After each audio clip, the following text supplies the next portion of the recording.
আল্লাহর নবী বলেন, যতক্ষণ অপেক্ষা করে আল্লাহ রাব্বুল আলামিন তার আমলনামায় সালাতের নেকি লিখে দিয়ে দেন। ফেরেশতা দোয়া করতে থাকেন, রব্বুল আলামিন এই বান্দা বান্দিকে ক্ষমা করে দাও। শুধু ক্ষমা করলে হবে না আল্লাহ, এর জীবনের সব গুনাহ ক্ষমা করে দিয়া একে তুমি জান্নাতে স্থায়ী বাসিন্দা বানিয়ে দিয়ে দাও। 3 নাম্বার পয়েন্ট কি বললাম? সালাতের জন্য আপনাকে অপেক্ষা করতে হবে। 4 নাম্বার পয়েন্ট হচ্ছে যে সালাতে জামাতের প্রথম কাতারে দাঁড়ায়, যে সালাতের জামাতের প্রথম কাতারে বসে, প্রথম কাতারের মুসাল্লিদের জন্য আল্লাহর ফেরেশতারা দোয়া করতে থাকে সুবহানাল্লাহ। এখন দেখা যায় যে সালাতের জামাতের প্রথম কাতারে আমরা আসতে চাই না, ভয় লাগে। যেটা সভাপতির জায়গা মনে হয়, এটা সেক্রেটারির জায়গা, এটা মেম্বারের জায়গা, এটা চেয়ারম্যানের জায়গা, প্রধান অতিথির জায়গা, এর পাশে বসবো কেমন করে? এটা তো হতে পারে না। আল্লাহর ঘর এটা হচ্ছে স্বতন্ত্র, আল্লাহর ঘর সবার জন্য উন্মুক্ত। কে আমির, কে ধনী, কে গরিব, কে ফকির, এটা হতে পারে না। সালাতের জন্য আপনাকে দাঁড়াতে হবে। ফাঁকা থাকবে ওখানে বসবে, ফাঁকা থাকবে ওখানে দাঁড়াবে। এটাই হলো, এর নাম হলো আল্লাহর ঘর।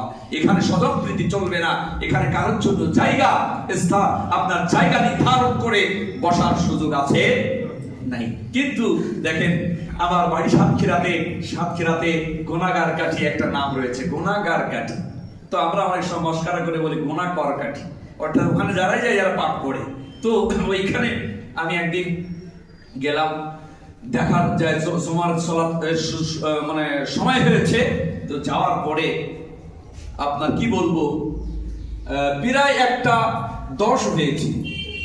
10 হওয়ার পরেও দেখা যাচ্ছে কোনো লোক নাই, 2-4 জন আছে। আর এই যে ইমাম বরাবর মুসাল্লা রাখা আছে 2-3টা।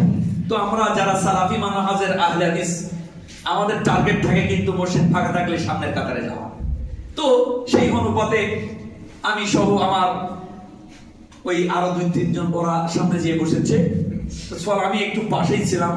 তো আরেকজন যে ওই সোজাসুজি বসেছে, বসার পরে ওকে করেছে কি, যে আপনার খালেদ সাহেব এসে বলছেন, কি সর্বনাশ করেছেন আপনি, ওখানে বসছেন, তার মানে এখানে বড় হুজুরের জায়গা। হুজুর এখনো আসেনি, এখনো 1:10 বাজে, হুজুর আসেনি। তো এই বড় হুজুরের জন্য জায়গা রেখেছে। এই বড় হুজুর ছোট হুজুর মেজর হুজুরের জন্য মসজিদে জায়গা রাখা জায়েজ আছে? বন্ধুগণ, এটা করেছে মুকাল্লিদ, ও জানে না, ও জানে না, তাই করেছে। এজন্য এটা কাজ করা যাবে না।